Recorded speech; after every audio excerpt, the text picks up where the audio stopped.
O quarto milênio antes da Era Comum, 4000 no 3000 AEC, foi um dos períodos mais transformadores de toda a história humana. Quando ele começou, a maior parte da humanidade ainda vivia em comunidades agrícolas neolíticas, organizadas em aldeias relativamente pequenas. Quando terminou, algumas regiões já possuíam cidades, burocracias, escrita, especialização do trabalho e formas embrionárias de Estado. Em muitos aspectos, esse milênio marca a transição entre a pré-história e a história. No início do quarto milênio, o mundo ainda era predominantemente neolítico. A agricultura e a domesticação de animais, iniciadas milhares de anos antes em regiões como o Crescente Fértil, já estavam difundidas por amplas áreas da Eurásia e do norte da África. Comunidades agrícolas cultivavam cereais, criavam ovinos, caprinos e bovinos, produziam cerâmica e utilizavam ferramentas de pedra polida. Entretanto, a maioria dessas sociedades ainda era relativamente igualitária, organizada em aldeias e sem estruturas políticas complexas. Ao longo desse período, algumas regiões começaram a acumular excedentes agrícolas cada vez maiores. O crescimento populacional estimulou a especialização econômica. Nem todos precisavam mais produzir alimentos. Surgiram artesãos, comerciantes, sacerdotes e administradores. Essa transformação foi particularmente intensa na planície aluvial do sul da Mesopotâmia. Por volta de 3800-3500 AEC, desenvolveu-se aquilo que os historiadores chamam de período de Uruk, nome derivado da cidade de Uruk. Situada no sul mesopotâmico, Uruk tornou-se uma das primeiras grandes cidades da história. Sua população provavelmente alcançou dezenas de milhares de habitantes, algo extraordinário para a época. A cidade era dominada por grandes complexos templários dedicados a divindades como Inanna e Anu. Em torno desses templos organizava-se boa parte da economia. Os sacerdotes supervisionavam campos agrícolas, rebanhos, oficinas de tecelagem e sistemas de distribuição de alimentos. Surgia uma administração cada vez mais sofisticada. A expansão econômica de Uruk também gerou extensas redes comerciais. Mercadores mesopotâmicos buscavam madeira na Síria, metais na Anatólia e pedras preciosas em regiões distantes. Colônias e entrepostos associados à cultura de Uruk apareceram ao longo dos rios Tigre e Eufrates e em partes da atual Síria. Ah, Foi nesse contexto administrativo que ocorreu uma das maiores invenções da humanidade: a escrita. Por volta de 3400-3200 C, administradores de Uruk começaram a registrar informações econômicas em tabuletas de argila. Inicialmente eram pictogramas simples, representando produtos, animais e quantidades. Aos poucos, esses sinais tornaram-se mais abstratos e sistemáticos, dando origem ao que mais tarde seria conhecido como escrita cuneiforme. A escrita não surgiu para registrar literatura ou religião. Seu primeiro propósito foi muito mais prático: controlar estoques, impostos, rebanhos, trabalhadores e transações comerciais. Somente séculos depois, ela passaria a ser utilizada para narrativas, leis, hinos e obras literárias. Enquanto a Mesopotâmia passava por essa revolução urbana, outra importante transformação ocorria no Vale do Nilo. Durante o quarto milênio AEC, desenvolveu-se o chamado Egito pré-dinástico. Ao longo do Nilo, comunidades agrícolas cresceram e tornaram-se cada vez mais complexas. Culturas arqueológicas como Nakada revelam uma sociedade em rápida evolução. Túmulos mais ricos indicam o surgimento de elites locais. Artesãos produziam objetos refinados em pedra, cobre e marfim. Redes comerciais ligavam o Egito ao Levante, à Núbia e ao Mar Vermelho. Entre aproximadamente 3500 e 3100 AEC, chefaturas regionais começaram a consolidar territórios maiores. O Alto Egito, no sul, gradualmente expandiu sua influência sobre o Baixo Egito, no delta do Nilo. Ao final do milênio, esse processo culminaria na unificação egípcia, tradicionalmente associada ao governante Narmer, inaugurando a era dinástica. Enquanto isso, mais a leste, nas planícies do Rio Amarelo, desenvolvia-se a cultura Longshan. Entre aproximadamente 3000 e 1900 AEC, essa cultura representou uma fase avançada do Neolítico chinês. As comunidades Longshan construíam assentamentos murados, cultivavam milheto e criavam animais domésticos. Sua cerâmica negra extremamente fina tornou-se famosa entre os arqueólogos. Evidências de estratificação social aparecem em diferenças entre túmulos, indicando que algumas famílias acumulavam mais riqueza e prestígio que outras. Embora ainda não existissem estados plenamente formados, muitos historiadores veem a cultura Longshan como uma das bases que posteriormente contribuiriam para o surgimento das primeiras dinastias chinesas. Também no final do quarto milênio, começaram a aparecer os antecedentes da futura civilização do Vale do Indo. Os grandes centros urbanos de Mohenjo-daro e Harappa ainda não existiam. Eles floresceriam apenas no terceiro milênio, especialmente após 2600 AEC. Entretanto, durante o quarto milênio, comunidades agrícolas já se expandiam pela região do Indo. Assentamentos como Mehrgarh e outros centros regionais demonstram crescimento populacional, desenvolvimento artesanal e ampliação das redes de intercâmbio. Foi nesse período que se estabeleceram muitas das bases econômicas e tecnológicas que mais tarde permitiriam o surgimento das grandes cidades do Vale do Indo. Paralelamente a esses processos, diversas regiões da Europa Atlântica viviam o auge das culturas megalíticas. Desde a Península Ibérica até as Ilhas Britânicas, comunidades agrícolas erguiam enormes monumentos de pedra. Dolmens, menires e alinhamentos megalíticos tornaram-se elementos marcantes da paisagem. Alguns desses monumentos tinham funções funerárias, outros parecem estar relacionados a cerimônias religiosas ou observações astronômicas. Complexos monumentais como Karnak já existiam durante esse período, enquanto estruturas posteriores, como Stonehenge, teriam suas fases principais desenvolvidas nos séculos seguintes. Esses monumentos demonstram que, mesmo sem cidades ou escrita, muitas sociedades neolíticas europeias possuíam capacidade de mobilizar grandes contingentes de trabalhadores e organizar projetos coletivos de enorme escala. Assim, ao chegar por volta de 3000 AEC, o mundo apresentava contrastes impressionantes. Em muitas regiões predominavam ainda aldeias neolíticas tradicionais. Porém, na Mesopotâmia surgiam as primeiras cidades e a escrita. No Egito, avançava a unificação política que daria origem aos faraós. Na China, a cultura Longshan construía os alicerces das futuras civilizações dinásticas. No Vale do Indo, formavam-se as bases das futuras cidades de Harappa e Mohenjo-daro. E na Europa, monumentos megalíticos testemunhavam a crescente complexidade social das comunidades agrícolas. O quarto milênio foi, portanto, o momento em que várias partes do mundo começaram a trilhar caminhos que conduziriam ao nascimento das primeiras civilizações históricas. O terceiro milênio antes da Era Comum, 3000 no 2000 AEC, foi o período em que as primeiras civilizações plenamente urbanas atingiram a maturidade. Se o quarto milênio havia sido a época do surgimento das cidades e da escrita, o terceiro milênio foi a era dos primeiros grandes estados, dos reis conquistadores, das monumentais obras arquitetônicas e das primeiras experiências imperiais. Ao mesmo tempo, em regiões mais distantes, como a Europa, a metalurgia do bronze começou a transformar lentamente as sociedades neolíticas. No início do terceiro milênio, o Vale do Nilo vivia uma fase de consolidação política após a unificação do Egito. Os primeiros faraós das dinastias iniciais fortaleceram a administração do reino e estabeleceram as bases de um estado centralizado que controlava tanto o Alto quanto o Baixo Egito. Por volta de 2686 C, iniciou-se aquilo que os historiadores chamam de Antigo Império Egípcio. Foi uma das épocas mais estáveis e impressionantes da história egípcia. O faraó era visto não apenas como governante, mas como uma figura divina responsável por manter a ordem cósmica, a chamada Ma'at. Durante a terceira dinastia, destacou-se Djoser, para quem o arquiteto Imhotep projetou a famosa pirâmide de degraus em Saqqara. Essa construção marcou uma revolução arquitetônica, pois transformou as antigas mastabas em uma estrutura monumental de pedra. Nos séculos seguintes, durante a quarta dinastia, ocorreu a construção das maiores pirâmides da história. Os faraós Khufu, Khafre e Menkaure ergueram os grandes complexos funerários de Gizé. Essas obras exigiram uma capacidade extraordinária de mobilização de mão de obra, planejamento administrativo e controle dos recursos agrícolas do Vale do Nilo. Enquanto o Egito atingia seu auge, a Mesopotâmia permanecia dividida entre numerosas cidades-estados sumérias, como Ur, Lagash, Kish, Umma e Uruk. Essas cidades competiam por terras agrícolas, canais de irrigação e prestígio político. Ao longo dos séculos 28 e 27 AEC, governantes locais travaram guerras frequentes.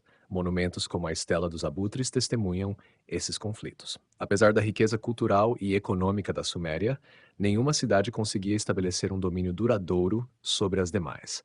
Essa situação mudou radicalmente por volta de 2384 AEC, com a ascensão de Sargão de Akkad.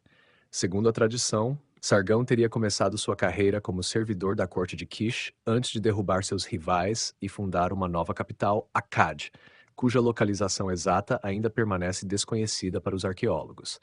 A partir dessa base, lançou campanhas militares que transformaram completamente o cenário político do Oriente Próximo. Pela primeira vez, grande parte da Mesopotâmia foi unificada sob uma única autoridade. As conquistas de Sargão estenderam sua influência desde o Golfo Pérsico até a Síria. O acádio, uma língua semítica, tornou-se a principal língua administrativa do império, embora a cultura suméria continuasse exercendo enorme influência. Os sucessores de Sargão, especialmente Naram-Sin, ampliaram ainda mais esse sistema imperial. Naram-Sin foi um dos primeiros governantes do Oriente Próximo a reivindicar explicitamente atributos divinos durante sua vida.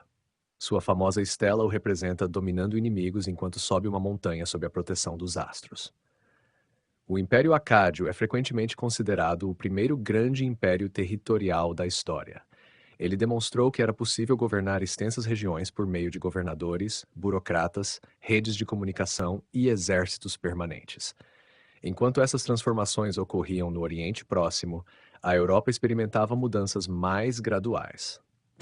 Durante o terceiro milênio, a EC espalhou-se por diversas regiões o chamado Bronze Inicial. O bronze, obtido pela combinação de cobre e estanho, produzia ferramentas e armas mais resistentes do que aquelas feitas apenas de cobre ou pedra. A adoção dessa tecnologia foi desigual. Algumas regiões continuaram predominantemente neolíticas, enquanto outras passaram a integrar redes comerciais de longa distância para obter os metais necessários. Na Península Ibérica floresceram culturas como os milhares. Na Europa Central e Ocidental surgiram sociedades associadas aos vasos campaniformes, cujas cerâmicas características aparecem em amplas áreas do continente. O comércio de metais, âmbar e outros produtos estimulou contatos entre comunidades muito distantes umas das outras. Ao mesmo tempo, muitos dos grandes monumentos megalíticos europeus continuavam em uso ou eram ampliados. Assim, a Europa do terceiro milênio apresentava uma combinação peculiar de tradições neolíticas antigas com novas tecnologias metalúrgicas. Enquanto isso, o Egito começava a enfrentar dificuldades. A partir do final da Sexta Dinastia, por volta de 2200 AEC, o poder central enfraqueceu. Governadores provinciais tornaram-se mais autônomos e o reino perdeu sua antiga coesão. Esse processo marcou o início do chamado Primeiro Período Intermediário. Durante muito tempo, os historiadores o descreveram como uma era de caos e colapso. Hoje a visão é mais equilibrada. Embora tenha havido fragmentação política, muitas regiões continuaram economicamente ativas e culturalmente dinâmicas. Diversos governantes locais disputavam a supremacia. O Egito deixou de ser um estado fortemente centralizado e passou a ser dividido entre diferentes centros de poder. Textos literários desse período refletem preocupações com ordem, justiça e estabilidade, demonstrando a memória do esplendor perdido do antigo império. Na Mesopotâmia, o Império Acádio também entrou em declínio. Rebeliões internas, pressões externas e dificuldades econômicas enfraqueceram o sistema construído por Sargão e seus sucessores. Por volta de 2550 AEC, o império havia desaparecido. Após um período de instabilidade, surgiu uma nova potência no sul da Mesopotâmia, a terceira dinastia de Ur, frequentemente chamada de Ur-Turs. Seu fundador, Ur-Nama, reuniu novamente grande parte da Mesopotâmia sob um governo centralizado. Seu sucessor Shugi transformou o reino em uma das administrações mais organizadas do mundo antigo. A burocracia de Ur-3 produziu dezenas de milhares de tabuletas cuneiformes registrando impostos, rebanhos, trabalhadores, produção agrícola e distribuição de recursos. Os reis de Ur apresentavam-se como herdeiros legítimos da tradição suméria e promoveram uma intensa atividade de construção de templos e zigurats. O estado de Ur-3 talvez tenha sido uma das sociedades mais administrativamente controladas de todo o terceiro milênio. Em muitos aspectos, representou o auge da tradição suméria. Entretanto, nem mesmo esse sistema resistiria para sempre. Por volta de 2004, a AEC, pressões externas vindas do Elam e a fragmentação interna levaram ao colapso do reino. Assim, quando o terceiro milênio chegou ao fim, o mundo havia mudado profundamente. O Egito passara do esplendor das grandes pirâmides à fragmentação política. A Mesopotâmia testemunhara tanto o primeiro grande império de Sargão quanto a extraordinária máquina administrativa da terceira dinastia de Ur. Na Europa, o bronze começava a remodelar as estruturas sociais e econômicas. O cenário estava preparado para o segundo milênio AEC, uma época marcada pelo surgimento de novos reinos, pelo desenvolvimento do comércio internacional e pela formação do sistema político que dominaria o Oriente Próximo durante a Idade do Bronze Média e Tardia.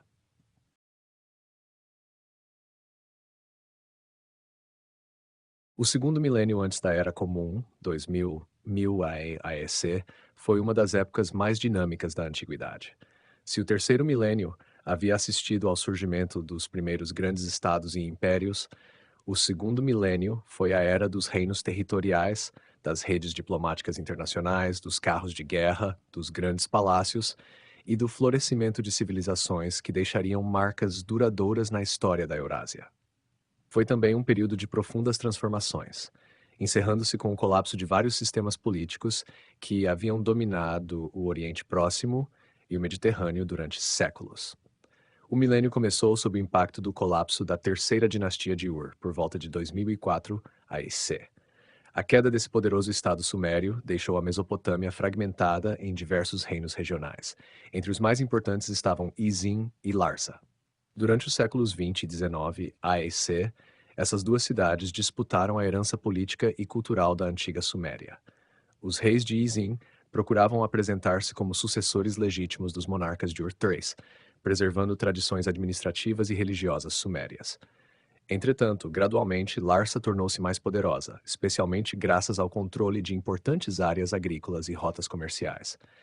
Nesse mesmo contexto, povos amoritas, oriundos das regiões ocidentais da Síria e da Estepe, estabeleceram dinastias em várias cidades mesopotâmicas. Uma dessas cidades era Babilônia. Inicialmente pouco importante, Babilônia cresceu lentamente até tornar-se a principal potência da região sob o reinado de Hammurabi, que governou aproximadamente entre 1792 e 1750 AC. Hammurabi demonstrou grande habilidade diplomática e militar. Aproveitando rivalidades entre seus vizinhos, derrotou sucessivamente Larsa, Eshnuna, Mari e outras potências regionais. Ao final de seu reinado, controlava grande parte da Mesopotâmia. Seu famoso código não foi exatamente um conjunto completo de leis, mas uma declaração ideológica do papel do rei como garantidor da justiça. A Babilônia Amorita consolidou uma síntese entre tradições sumérias e acádias, que influenciaria profundamente toda a história posterior da região. Enquanto isso, no Vale do Nilo, ocorria um processo paralelo de reunificação. Após o primeiro período intermediário, governantes da cidade de Tebas restauraram a unidade egípcia, inaugurando o Médio Império. Entre aproximadamente 2055 e 1650 AEC, o Egito viveu uma nova fase de estabilidade e prosperidade. Os faraós fortaleceram a administração central, expandiram o controle sobre a Núbia e promoveram grandes obras de irrigação e construção. Ao contrário do Antigo Império, cuja imagem está associada principalmente às pirâmides, o Médio Império tornou-se famoso por sua extraordinária produção literária. Obras como a História de Sinuhe e as Instruções para Mericaré pertencem a esse período. Muitos egiptólogos consideram essa época um dos grandes momentos da cultura clássica egípcia. Enquanto o Egito e Mesopotâmia floresciam, uma nova potência surgia na Anatólia. Durante os séculos XVIII e XVII, AEC, formou-se o Reino dos Hititas, centrado na cidade de Hattusa. Os hititas falavam uma língua indo-europeia e construíram um estado altamente militarizado. Sob governantes como Hattusili e Mursili Qurn, expandiram-se pela Nassíria. Por volta de 1595 AEC, Mursili Qurn realizou uma campanha espetacular que culminou no saque de Babilônia. Embora os hititas não tenham permanecido na Mesopotâmia, esse evento marcou o fim da dinastia amorita fundada por Hammurabi. Após a queda da Babilônia amorita, surgiu uma nova dinastia, os Cassitas. Vindos provavelmente das montanhas orientais, os Cassitas governaram Babilônia durante vários séculos. Curiosamente, apesar de serem estrangeiros, adotaram amplamente a cultura babilônica. Durante seu domínio, Babilônia tornou-se uma das grandes potências do sistema internacional do Bronze Tardio. Ao mesmo tempo, a cidade de Assur, no norte da Mesopotâmia, iniciou uma lenta recuperação que levaria ao surgimento do futuro poder assírio. Durante boa parte do segundo milênio, a Assíria passou por fases alternadas de expansão e retração. No final do Bronze Tárdio, especialmente sob reis como Ashurbanipal e Tukulti-Ninurtagon, os assírios começaram a afirmar-se como uma das grandes potências do Oriente Próximo. Enquanto essas transformações ocorriam no crescente fértil, o Egito enfrentava nova crise. Por volta de 1650 SE iniciou-se o segundo período intermediário. Nesse contexto, grupos conhecidos como Hicsos estabeleceram-se no delta oriental do Nilo. Sua capital localizava-se em Avaris. Os Hicsos introduziram ou popularizaram tecnologias militares, como o cavalo, o carro de guerra e determinados tipos de arco composto. Embora governassem apenas parte do Egito, sua presença alterou profundamente o equilíbrio político da região. Enquanto isso, mais a leste desenvolviam-se importantes culturas na China. Entre aproximadamente 1900 e 1500 AEC, floresceu a cultura de Erlitou. Muitos arqueólogos associam Erlitou à tradicional dinastia Xia, embora essa identificação permaneça objeto de debate. A cultura apresentava centros urbanos, palácios, produção sofisticada de bronze e crescente estratificação social. Posteriormente surgiu a dinastia Shang, a primeira para a qual existem evidências históricas diretas. Durante os séculos 16 a 11 AEC, os Shang desenvolveram uma cultura aristocrática baseada na guerra, na metalurgia do bronze e em elaboradas práticas religiosas. As inscrições encontradas em ossos oraculares constituem os mais antigos exemplos conhecidos da escrita chinesa. Também durante a primeira metade do segundo milênio, o subcontinente indiano passava por profundas transformações. Após o declínio da civilização do Vale do Indo, desenvolveu-se gradualmente aquilo que os historiadores chamam de período védico. Entre aproximadamente 1500 e 1000 AEC, grupos indo-arianos estabeleceram-se no norte da Índia. Os textos conhecidos como Vedas começaram a ser compostos e transmitidos oralmente. A sociedade organizava-se em tribos lideradas por chefes guerreiros e os rituais religiosos desempenhavam um papel central na vida social. Muitos dos elementos que posteriormente caracterizariam o hinduísmo possuem raízes nesse período.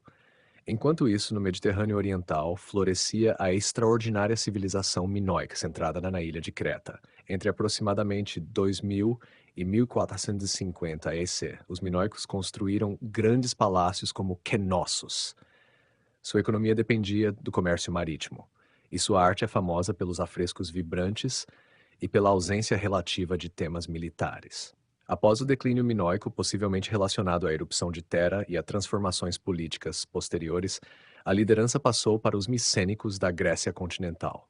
A civilização micênica floresceu entre aproximadamente 1600 e 1200 AC. Seus centros palaciais, como Micenas Tirinto e Pilos, eram fortificados e governados por elites guerreiras. Os micênicos utilizavam uma escrita conhecida como Linear B, hoje decifrada como uma forma antiga do grego. Muitas tradições posteriormente associadas à época homérica possuem raízes nesse mundo palaciano. Voltando ao Egito, por volta de 1550 EC, governantes tebanos expulsaram os Hicsos e inauguraram um novo império. Esse foi o auge do poder egípcio. Faraós como Tutemestre e Amenófis Akhenaton Tutankhamon e Ramessés IV governaram um império que se estendia da Núbia até a Síria. Foi a época dos grandes templos de Karnak, Luxor e Abu Simbel. Também foi o período das famosas Cartas de Amarna, que revelam um sofisticado sistema diplomático internacional envolvendo Egito, Hititas, Babilônia, Assíria e outros reinos. Durante os séculos 14 e 13 AEC, o Oriente Próximo viveu aquilo que muitos historiadores chamam de Sistema dos Grandes Reis. Egito, Hatti, Babilônia, Assíria e diversos reinos menores mantinham relações diplomáticas, casamentos dinásticos, comércio e alianças. Entretanto, por volta de 1200 AEC, esse mundo entrou em colapso. Os palácios micênicos foram destruídos, o Império Hitita desapareceu, várias cidades sírias foram abandonadas, e o próprio Egito sofreu severas pressões dos chamados povos do mar. Quando o segundo milênio chegou ao fim, por volta de 1000 AEC, a paisagem política da Eurásia havia sido profundamente transformada. Os grandes reinos da Idade do Bronze haviam desaparecido ou sido radicalmente modificados. Em seu lugar surgiam novas sociedades, os reinos israelitas e arameus no Levante, a Assíria em expansão na Mesopotâmia, aos Zhou, China e as comunidades que dariam origem à Grécia clássica. O mundo entrava assim na Idade do Ferro, abrindo um novo capítulo da história antiga.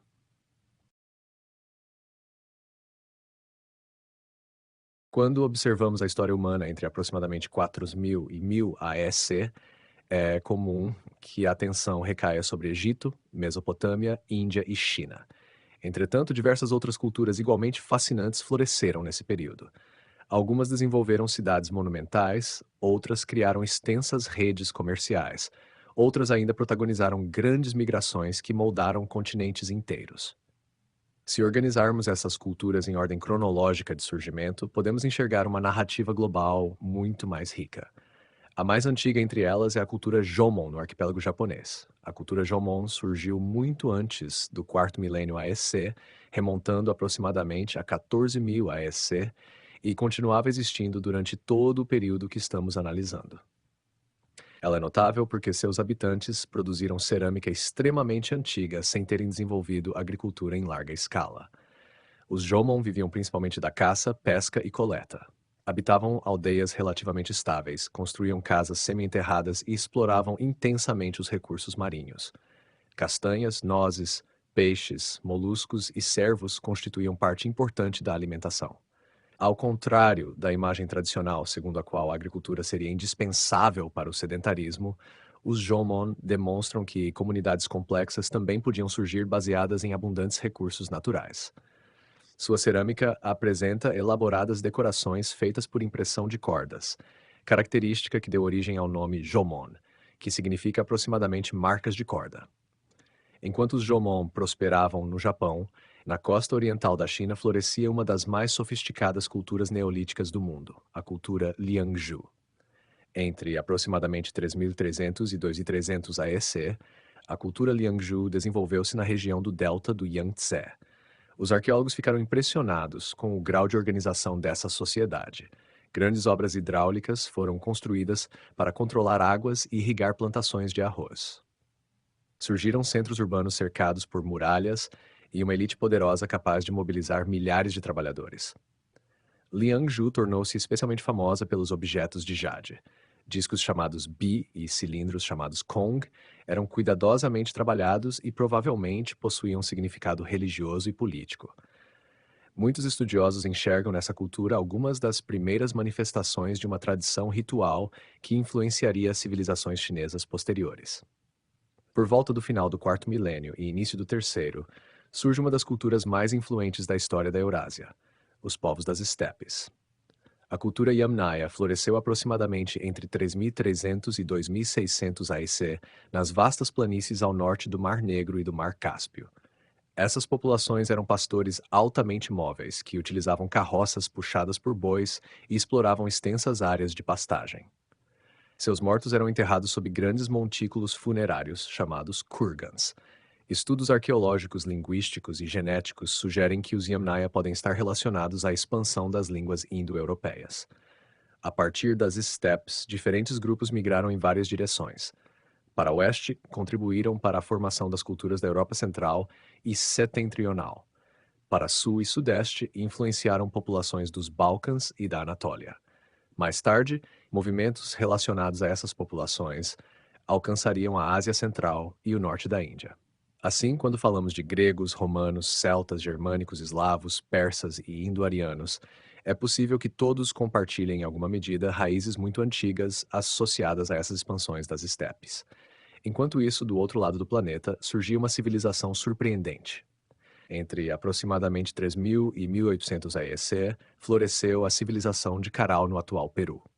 Frequentemente chamada de civilização Norte Chico, ela é uma das mais antigas das Américas. Caral possuía grandes plataformas monumentais, praças circulares afundadas e complexos cerimoniais impressionantes. Tudo isso foi construído sem cerâmica, sem metalurgia e sem escrita conhecida. A economia parece ter combinado a agricultura irrigada, especialmente algodão, com recursos marítimos provenientes do Pacífico. Redes de intercâmbio ligavam comunidades costeiras e interiores. O surgimento de Caral demonstra que a urbanização não foi um fenômeno exclusivo do Velho Mundo. Enquanto as pirâmides estavam sendo construídas no Egito, sociedades andinas já desenvolviam centros monumentais próprios. Nesse mesmo período, florescia uma civilização frequentemente esquecida, mas fundamental para a história do Oriente Próximo: Elam. O reino de Elam localizava-se na região do atual sudoeste do Irã, tendo como principal centro a cidade de Susa. Desde o quarto milênio AEC, Susa mantinha contatos intensos com a Mesopotâmia. Ao longo do terceiro e segundo milênios, Elam tornou-se uma potência regional. Os elamitas possuíam língua própria, distinta do sumério e das línguas semíticas. Desenvolveram sistemas de escrita específicos e frequentemente disputaram territórios com sumérios, acádios, babilônios e assírios. Diversas vezes Elam foi derrotado, diversas vezes retornou ao cenário político. Foram os elamitas, por exemplo, que participaram do colapso da terceira dinastia de Ur. Mais tarde, continuariam desempenhando papel importante até a ascensão dos persas. No terceiro milênio, a Síria também viu o surgimento de importantes centros urbanos. Entre eles destacou-se Ebla. Por volta de 2500 e 2300 AEC, Ebla tornou-se uma das maiores cidades do Levante. Sua fama decorre principalmente do gigantesco arquivo descoberto pelos arqueólogos, milhares de tabuletas registrando atividades administrativas, comerciais e diplomáticas. Esses documentos revelam uma economia altamente organizada e redes comerciais que alcançavam Mesopotâmia, Anatólia e Levante. Após o declínio de Ebla, outra cidade síria ganhou enorme importância: Mari. Localizada às margens do Eufrates, Mari floresceu especialmente no início do segundo milênio AEC. Seu palácio continha centenas de salas e produziu um dos maiores arquivos diplomáticos da antiguidade. As cartas de Mari revelam um mundo de alianças, espionagem, negociações matrimoniais e conflitos entre reis. Graças a elas, conhecemos em detalhes a política da época de Hammurabi. Mais tarde, durante o Bronze Tárdio, destacou-se Ugarit. Situada na costa mediterrânea, Ugarit tornou-se um grande centro comercial internacional. Sua importância cultural é enorme, porque ali surgiu um dos mais antigos alfabetos conhecidos. Os textos de Ugarit também preservaram mitos cananeus fundamentais para compreender o contexto religioso do Levante antes da formação do antigo Israel.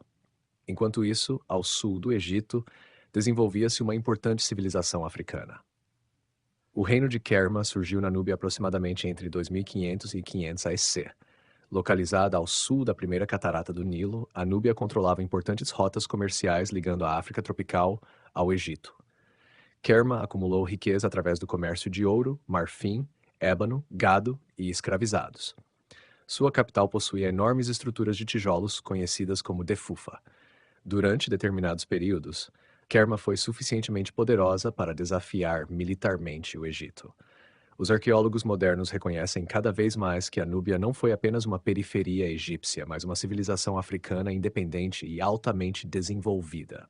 No início do segundo milênio, AEC, outro processo de enorme importância estava em andamento no Pacífico: a expansão austronésia. Os ancestrais dos povos austronésios provavelmente partiram de Taiwan por volta de 3000, 2000 AEC. A partir daí, navegaram pelo arquipélago filipino, Indonésia e Sudeste Asiático insular. Com o passar dos séculos, alcançaram regiões cada vez mais distantes. Transportavam consigo plantas cultivadas, animais domésticos, técnicas agrícolas e extraordinárias tecnologias náuticas. Foi uma das maiores expansões marítimas da história humana. Os descendentes desses navegadores acabariam colonizando uma área gigantesca que se estende de Madagascar, na costa africana, até a Polinésia. Finalmente, já próximo ao final do segundo milênio e início do primeiro milênio AEC, surge na Mesoamérica uma cultura que exerceria influência comparável à da Suméria no Oriente Próximo. Os Olmecas floresceram aproximadamente entre 1500 e 400 AD na costa do Golfo do México. Centros como São Lourenço e La Venta exibiam plataformas monumentais, pirâmides de terra e esculturas colossais de pedra. As famosas cabeças colossais olmecas, algumas pesando dezenas de toneladas, representam uma das maiores realizações artísticas da América pré-colombiana. Os olmecas desenvolveram símbolos religiosos, estilos artísticos e modelos políticos que influenciariam profundamente civilizações posteriores, incluindo maias, zapotecas e, muitos séculos depois, os astecas. Ao observarmos esse panorama em conjunto, percebemos que entre 4000 e 1000 AEC, a história humana não foi escrita apenas nas margens do Nilo, do Tigre e do Eufrates. No Japão, na China, nas estepes da Eurásia, nos Andes, no Irã, na Síria, na Núbia, Nas ilhas do Pacífico e na Mesoamérica, diferentes sociedades estavam experimentando suas próprias formas de complexidade, urbanização, religião, comércio e organização política. A história desses milênios é, portanto, muito mais global do que a narrativa tradicional centrada apenas nas primeiras civilizações do Oriente Próximo.